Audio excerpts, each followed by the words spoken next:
கர்த்தருடைய நாமத்திலே யாவருக்கும் சோஸ்திரம். இன்றைக்கு இந்த பரிசுத்த ஓய்வு நாளிலே உங்கள் மத்தியிலே ஆண்டவருடைய வார்த்தையை கொண்டு வருவதிலே நான் மகிழ்ச்சி அடைகின்றேன். தொடர்ந்து ஆண்டவருடைய வார்த்தை இன்றைக்கு நம்மை பலப்படுத்தும்படியாக, நமக்கு போதிக்கும்படியாக நம்முடைய இருதயங்களையும் நம்முடைய செவிகளையும் நாம் திறந்து வைப்போம். ஸோ அதுக்கு முன்பாக வாருங்கள், நாம் கண்களை மூடி ஜெபம் செய்வோம். நேசிக்கிற நல்ல ஆண்டவரே, அந்த காலை வேலைக்காக நன்றி செலுத்துகிறோம். பரிசுத்த ஓய்வு நாளுக்காக நன்றி. விசேஷமாக ஆண்டவரே, நாங்கள் பல நாட்களாக சபை திறக்கப்படாமல் இருந்து ஆண்டவரே, இன்றைக்கு ஆண்டவரே உம்முடைய வார்த்தையை இந்த ஆலயத்திலிருந்து கேட்கும்படியாக கொடுத்த கிருபைக்காக நன்றி செலுத்துகிறோம். ஆண்டவர் தொடர்ந்து இந்த வேலையை ஆசீர்வதிங்க. உங்களுடைய வார்த்தையை நாங்கள் கேட்கும் பொழுது கவனமாகவும், அப்பா நாங்கள் கேட்க உதவி செய்யும் எல்லா தடைகளையும் எடுத்து போடுங்க. எங்கள் உள்ளங்களையும் செவிகளையும் நாங்கள் திறந்து வைக்கிறோம். பரிசுத்த ஆவியானவர் எங்களோடு இடைப்படும், எங்களோடு பேசும். ஆண்டவரை உமக்கு துதிக்கான மகிமை செலுத்துகிறோம். இயேசு கிறிஸ்துவின் நாமத்தில் ஜெபிக்கிறோம். ஆமென். அல்லேலூயா. தொடர்ந்து இன்றைக்குள்ள வார்த்தையிலே நாம் பார்க்கும் பொழுது, நல்ல நிலமா இருப்போம் அல்லது நல்ல நிலமா இரு, பி த குட் சாயில். அப்படியாக இங்கே மத்திய 13ஆம் அதிகாரத்திலே வசனங்கள் 1 தொடங்கி 23 வரைக்கும் பார்க்கும் பொழுது, எல்லா வசனங்களையும் குறிப்பாக நாம் பார்க்கும் பொழுது, இங்கே ஆண்டவராகிய கிறிஸ்து இயேசு இங்கே நிலங்களை குறித்தான ஒரு விதைக்கிறவன் ஒருவன் விதைக்க புறப்பட்டான். நல்ல நிலத்திலே விழுந்த விதையை குறித்து ஆண்டவர் இங்கே ஒரு உவமையை சொல்லி போதிக்கிறதை நாம் பார்க்கின்றோம். இதே சம்பவம் அல்லது இந்த உவமைகள் இன்னும் சில பகுதியிலே காணப்படுகிறது. மாற்கு எழுதின சுவிசேஷம் 4ஆம் அதிகாரம் வசனங்கள் 1 தொடங்கி 20 வரைக்கும், லூக்கா எழுதின சுவிசேஷம் லூக்கா 8ஆம் அதிகாரம் வசனங்கள் 1 தொடங்கி 15ஆம் வசனம் வரைக்கும். இப்படியாக நாம் இந்த காரியத்தை அந்த பகுதிகளிலே நாம் பார்க்க முடியும். அப்படியாக கிறிஸ்து இயேசு அநேக தடவை நாம் வேதத்திலே பார்க்கும் பொழுது உவமைகள் மூலமாக சீஷர்களுக்கும் அங்கு கூடியிருந்த ஜனங்களுக்கும் போதிக்கிற ஒரு தேவனாக இருக்கின்றார். ஆமென். அப்படியாக இன்றைக்கும் ஆண்டவர் இந்த பகுதியிலிருந்து நம்மோடு பேசுவாராக. இங்கே பார்க்கும் பொழுது Jesus tells the parable of the 4 soils. 4 விதமான நிலங்களை குறித்து ஆண்டவர் இங்கே போதிக்கிறதை பார்க்கிறோம். இந்த 4 விதமான நிலங்களை பார்க்க முன்பாக, இங்கே ஆண்டவர் ஏன் இந்த நிலங்களை ஒப்பிட்டு, நம்முடைய இருதயத்தை ஒப்பிட்டு, அதற்கு ஒப்பிட்டு அவர் போதிக்கிறதை பார்க்கிறோம். குறிப்பாக மனிதனுடைய இருதயம் எப்படியாக ஆண்டவருடைய வார்த்தையை ஒரு நல்ல நிலத்தை போல் ஏற்றுக்கொண்டு அந்த விதையான வசனத்திற்கேற்ப கனியை கொடுப்பது என்பது இந்த உண்மை காணப்படுகிறது. மனிதனுடைய இருதயம் நல்ல நிலத்திற்கு ஒப்பானது. இங்கே 4 விதமாக மனிதனுடைய இருதய வசனத்தை கேட்டு அதற்கேற்ப கிரியை செய்கிறது. அதைத்தான் இங்கே நாம் பார்க்கிறோம். நல்ல நிலத்தை போல எப்படி நம்முடைய இருதயம் ஆண்டவருடைய வார்த்தையை கேட்டு வசனத்தை கேட்டு அதன்படி கனி கொடுக்கிறது என்றுதான் இன்றைக்கு பார்க்கிறோம். இங்கே சற்று இந்த பகுதிக்கு ஆழமாக போகிறதுக்கு முன்பாக சில காரியத்தை உங்களுக்கு சொல்ல நான் ஆசைப்படுகிறேன். குறிப்பாக நாம் ஒரு விதையை விதைக்கிறதுக்கு முன்பாக அந்த நிலம் மிகவும் அவசியமானதாக காணப்படுகிறது. பார்த்தீங்களானால் we need a good soil to plant something or to seed something. பார்க்கும் பொழுது அது நல்ல விளைச்சலை கொடுக்கும்படியாக, அப்போ we cannot use all kind of soils for every plant. எல்லா விதமான மணல்களை, நிலங்களை நாம் எல்லா பயிரினத்துக்கும் நாம் பயிரிடுவதற்கு நாம் பயன்படுத்த முடியாது. ஆகவே ஒரு நல்ல நிலம் நல்ல ஒரு விளைச்சலை கொடுத்து அதற்கேற்ப கனிகளை கொடுக்கும். அந்த நிலத்தை நாம் விளைச்சலுக்கு கொண்டு போவதற்கு முன்பாக பலவிதமாக நாம் அதுக்கு ப்ராசஸ் செய்ய வேண்டும். அதை நல்ல மணலை நாம் சுத்தப்படுத்த வேண்டும். நாம் பல காரியங்களை அதுக்கு ஏற்பாடு செய்துவிட்டு தான் அந்த நிலத்தில் நாம் விளைச்சலை நாம் விதைக்க முடியும். the soil is very important to plant or seed something. இந்த நிலமானது ஒரு விதையை விதைக்க அது மிகவும் அவசியமானதாக காணப்படுகிறது. ஸோ அதை குறித்து தான் இன்றைக்கு நாம் பார்க்கும்போது இங்கே வசனத்தின் அடிப்படையில் ஆண்டவர் இந்த நிலத்தையும் விதையும் குறித்து போதிக்கிறதை பார்க்கின்றோம். ஸோ என்னோடு சேர்ந்து எடுத்துக்கொள்ளுங்கள். மத்தேயு எழுதின சுவிசேஷம் 13ஆம் அதிகாரம் வசனங்கள் 3 தொடங்கி 9 வரைக்கும். அவர் அநேக விசேஷங்களை உவமைகளாக அவர்களுக்கு சொன்னார். கேளுங்கள். விதைக்கிறவன் ஒருவன் விதைக்க புறப்பட்டான். அவன் விதைக்கையில் சில விதை வழி அருகே விழுந்தது. பறவைகள் வந்து அதை பட்சித்து போட்டது. சில விதை அதிக மண்ணில்லாத கற்பாறை இடங்களில் விழுந்தது. மண் ஆழமாய் இராததினாலே அது சீக்கிரமாய் முளைத்தது. வெயில் ஏறின போதோ தீர்ந்து போய் வேறில்லாமையால் உலர்ந்து போயிற்று. சில விதை முள்ளுள்ள இடங்களில் விழுந்தது. முள் வளர்ந்து அதை நெருக்கி போட்டது. சில விதையோ நல்ல நிலத்தில் விழுந்து சிலது 100ஆகவும் சிலது 60ஆகவும் சிலது 30ஆகவும் பலன் தந்தது. கேட்கிறதற்கு காதுள்ளவன் கேட்க கடவன் என்றார். ஆமென். அப்படியாக இந்த உவமையின் அடிப்படையில், இந்த வசனத்தின் அடிப்படையில் பார்க்கும் பொழுது, ஸோ இங்கே what happened to the seed when the sower went out to sow. So அங்கே பார்க்கும்போது அந்த விதைக்கு என்ன நடக்கிறது, அந்த விதைக்கிறவர் விதைக்க புறப்படும் பொழுது இந்த விதைகளுக்கு என்ன நடந்தது என்றுதான் இங்கே 4 விதமான காரியத்தை நாம் பார்த்தோம். வசனம் 4 பார்க்கும்போது some fell by the road and were eaten by the birds. So சில விதைகள் வழி அருகே விழுந்தது. அதை ஆகாயத்து பறவைகள் வந்து பட்சித்து போட்டது. வசனம் 5-6 பார்க்கும்போது some fell on rocky ground withered became because no roots. So இங்கே பார்க்கும் பொழுது 5-6 ஸோ சில விதைகள் கற்பாறையின் மேலே விழுந்ததுனால, அது வேறு இல்லாததுனாலே, அந்த மண் ஆழமாக இராததுனாலே வெயில் ஏறின போது அது தீந்து போய் அது வேறில்லாமையால் உலர்ந்து போயிற்று என்று பார்க்கின்றோம். வசனம் 7 பார்க்கும் பொழுது 3வதாக some fell on good among thorns and got choked. So வசனம் 7 பார்க்கும் பொழுது சில விதை முள்ளுள்ள இடங்களில் விழுந்தது. முள் வளர்ந்து அதை நெருக்கி போட்டது. ஸோ அதுவும் பிரயோஜனம் இல்லாமல் போனது. வசனம் 8 கடைசியாக பார்க்கும் பொழுது some fell on good soil and yielded a good crop. சில விதையோ நல்ல நிலத்தில் விழுந்து அது 100ஆகவும் 60ஆகவும் 30ஆகவும் பலன் கொடுத்தது. அல்லேலூயா. ஸோ இன்றைக்கு ஆண்டவர் இந்த காரியத்திலிருந்து நம்மோடு என்ன பேச விரும்புகிறார்? ஸோ இங்கே பார்க்கும் பொழுது this is what happened here when the sower went out to sow. I mean, so இங்கே இந்த விதைகளுக்கு இதுதான் நடந்தது. ஸோ 4 விதமான காரியங்களை நாம் பார்த்தோம். ஸோ இங்கே பார்க்கும் பொழுது முதலில் நாம் பார்த்தபடி முதலாவதாக, ஸோ இங்கே I wanted to tell again that the seed is God's word and the soil is our heart. So இங்கே முதலாவது நாம் பார்த்தபடி அந்த விதையாகப்பட்டது தேவனுடைய வார்த்தையாக இருக்கிறது. இங்கே நிலமாகப்பட்டது நம்முடைய இருதயமாக, நம்முடைய மனதாக காணப்படுகிறது. அல்லேலூயா. ஸோ இங்கே பார்க்கணும். So now we see the difference of நிலமான நம் மனம் எப்படி காணப்படுகிறது என்று. ஸோ இங்கே இதனுடைய அர்த்தத்தை இன்னும் ஆழமாக நாம் பார்க்கும் பொழுது, ஸோ இந்த காரியத்தில் இந்த நம்முடைய நிலமான நம் மனம் எப்படி காணப்படுகிறது. ஸோ இங்கே 4 விதமான காரியத்தை நாம் பார்த்தோம். வசனம் 19 நாம் பார்க்கும் பொழுது sit on the road. ஒருவன் ராஜ்யத்தின் வசனத்தை கேட்டும் உணராதிருக்கும் போது பொல்லாங்கன் வந்து அவன் இருதயத்தில் விதைக்கப்பட்டதை பறித்து கொள்கிறான். அவனே வழியருகே விதைக்கப்பட்டவன். So first thing, sit on the road. Satan came and snatched away the word before it takes root. So அது அவனுக்குள்ளாக போகிறதுக்கு முன்பாக அங்கே பொல்லாங்கன் பிசாசானவன் வந்து அதை எடுத்துக்கொள்கிறான்.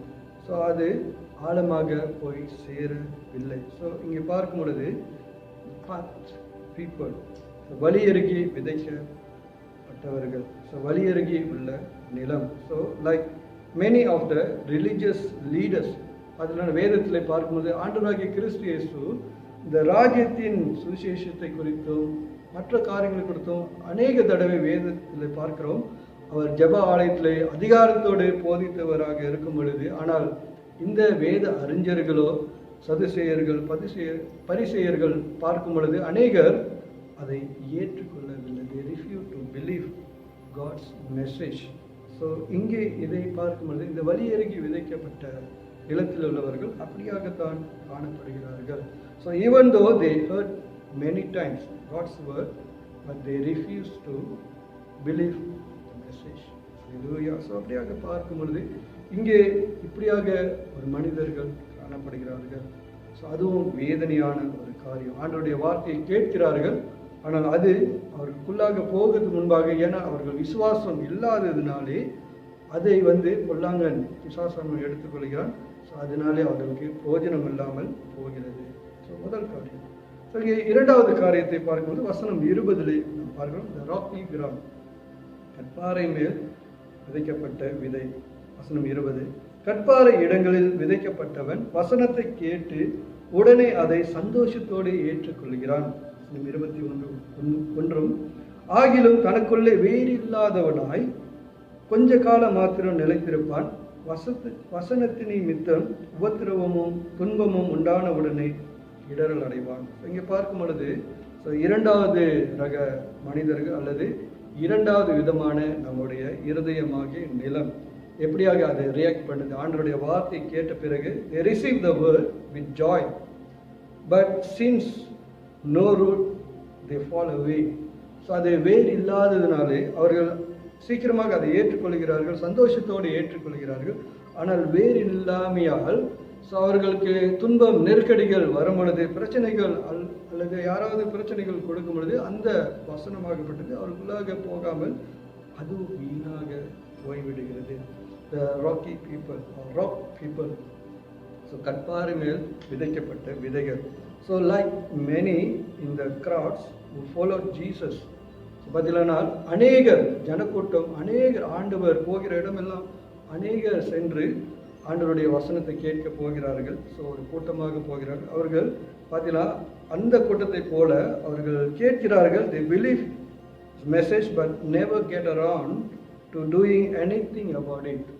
அதை விசுவாசிக்கிறார்கள், ஆனால் பிரச்சனைகள் வரும்பொழுது அதை விட்டு விலகி போகிறார்கள். அதற்கு பிரயோஜனமற்று போகிறது. ஸோ அந்த விதைக்கும் விதையான வசனம் பார்த்தீங்கன்னா அதுவும் பிரயோஜனமற்று அவர்களுடைய வாழ்க்கையிலும் அது ஒன்றும் செய்ய முடியாததாக வாழ்க்கை மீண்டுமாக வெறுமையாக காணப்படுகிறது. இதுதான் இரண்டாவது காரியம், இரண்டாவது விதமான நிலம்.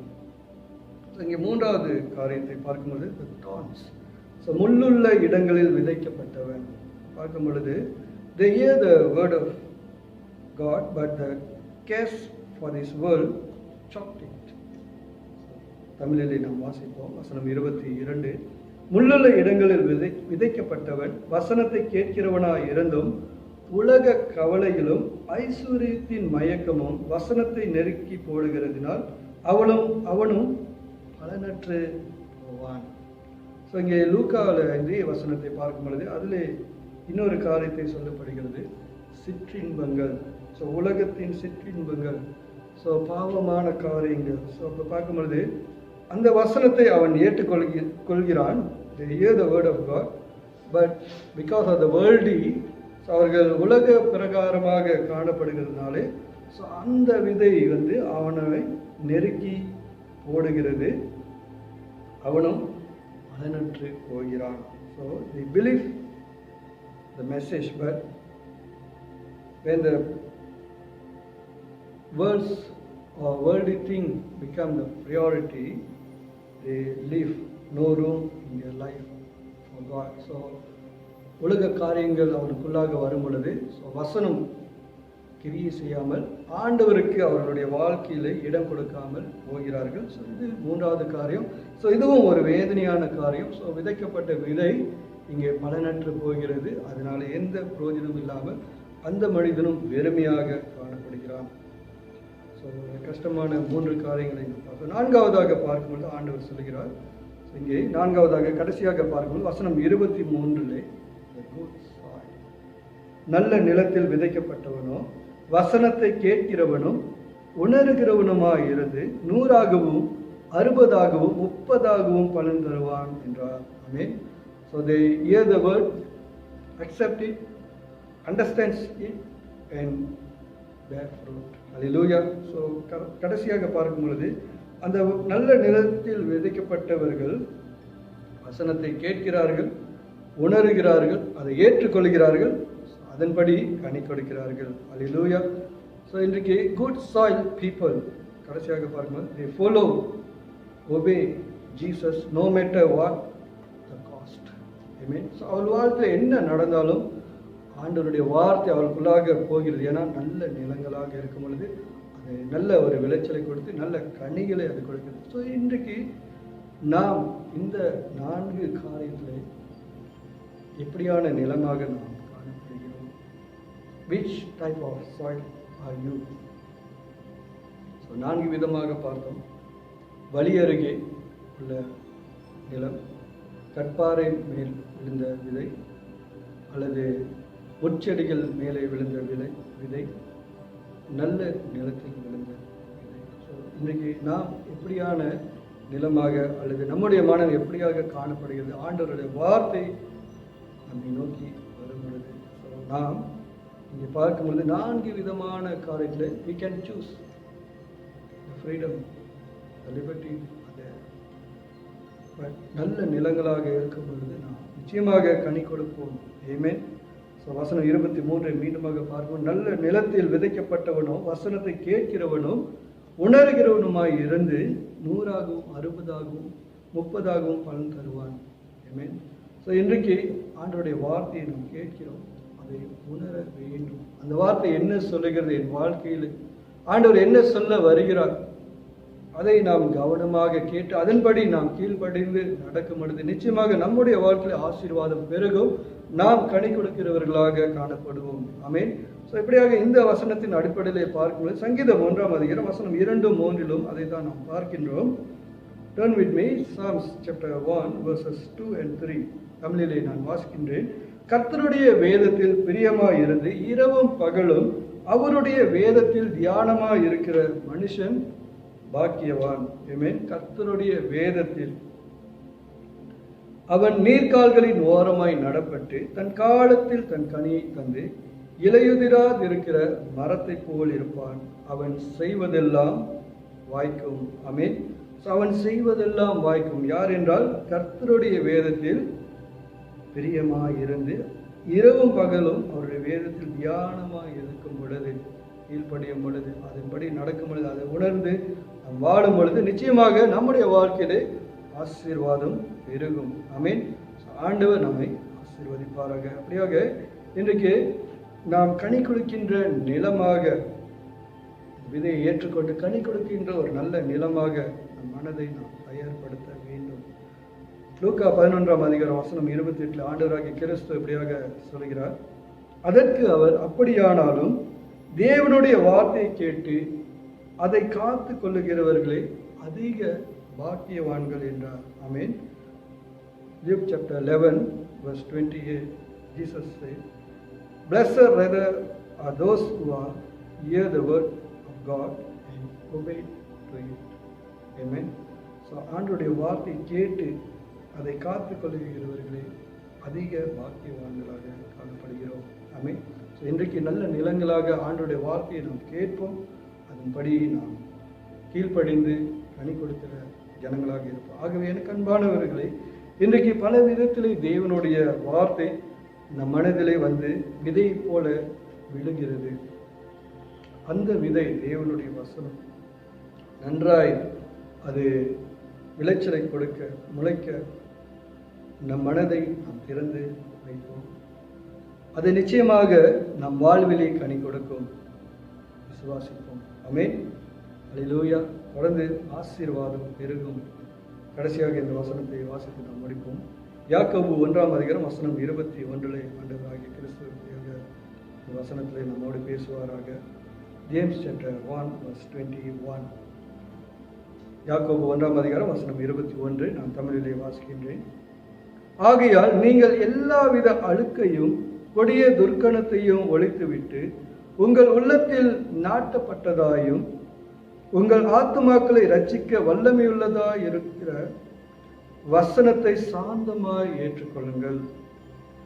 நம்முடைய ஆத்துமாவை ரட்சிக்க வல்லமையுள்ளதாயுமாய் இருக்கிற வசனத்தை நாம் எப்படி ஏற்றுக்கொள்ளுமா?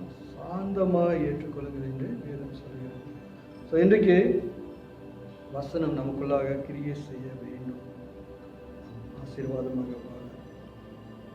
The word of God cannot work in our life unless we accept it with receptive heart. ஒரு திறந்த மனதோடு ஆண்டவருடைய வார்த்தையை நாம் உள்ள வாங்கலன்னா, அந்த விதை முள்ளுள்ள இடங்களில் விதைத்தது போல, அல்லது வழியருகி விதைத்தது போல, அல்லது கற்பாறை மேலே விழுந்தது போல அது பலனற்று போயிடும், பிரயோஜனம் இல்லாமல் போயிடும். No use. அப்போ நல்ல நிலமாக நாம் இருப்போம். ஆண்டவர் நம்மை ஆசீர்வதிப்பார்கள். முதல் காரியம், listen the word of God carefully. ஆண்டவருடைய வார்த்தையை நாம் கவனமாக கேட்போம். இரண்டாவது, obey to the word of God accordingly. ஆண்டவருடைய வார்த்தை நமக்கு என்ன உணர்த்துகிறதோ, ஆண்டவர் என்ன அந்த வார்த்தையில் நம்மோடு பேசுகிறாரோ அதன்படி கீழ்ப்படிந்து வாழ்வோம். நல்ல நிலமாக நாம் ஆசீர்வாதமாக இருப்போம். ஆமென். Thank you. God bless all of you. Amen. வாருங்கள் நாம் ஜெபிப்போம். நேசிக்கிற நல்ல ஆண்டவரே, அந்த வேலைக்காக மீண்டுமாக நன்றி செலுத்துகிறோம். இந்த கிருபைக்காக நன்றி ஆண்டவரே. இந்த நாளிலும் எங்களோடு பேசுனதுக்காக நன்றி. ஒரு நல்ல நிலங்களாக நாங்கள் இருக்க எங்கள் உள்ளங்களை நாங்கள் திறந்து வைக்கிறோம் ஆண்டவர். எங்கள் இருதயமே அந்த நல்ல நிலம் என்று நாங்கள் உணர்கிறோம். உம்முடைய வார்த்தை அந்த விதையாக இருக்கிறது. அந்த வார்த்தையை நீர் அனுப்பும் பொழுது, எங்களோடு பேசும் பொழுது, அதை நாங்கள் உள்ளத்தில் ஏற்றுக்கொண்டு அதன்படி வாழ கனி கொடுக்க எங்களுக்கு கிருபை செய்யும். எங்களை வழி நடத்தும். பிசாசு எடுத்துக்கொள்ளாதபடிக்கு, முச்செடிகள் அதை முறுக்கி போடாதபடிக்கு, ஆண்டவரை கற்பாறை மேலே விழுந்தது போல அது கனி கொடுக்காது இருக்கிறது போல இல்லாதபடிக்கு எல்லாற்றையும் எடுத்து போட்டு எங்களுக்கு உதவி செய்யும். எங்களை வழி நடத்தும் ஆண்டவர். உமக்கு துதிகன மகிமை செலுத்தி இயேசு கிறிஸ்துவின் நாமத்தில் ஜெபிக்கிறோம். ஆமென். Thank you. May God bless all of you. கிருபை கிருபை கிருபை கிருபை கிருபை கிருபை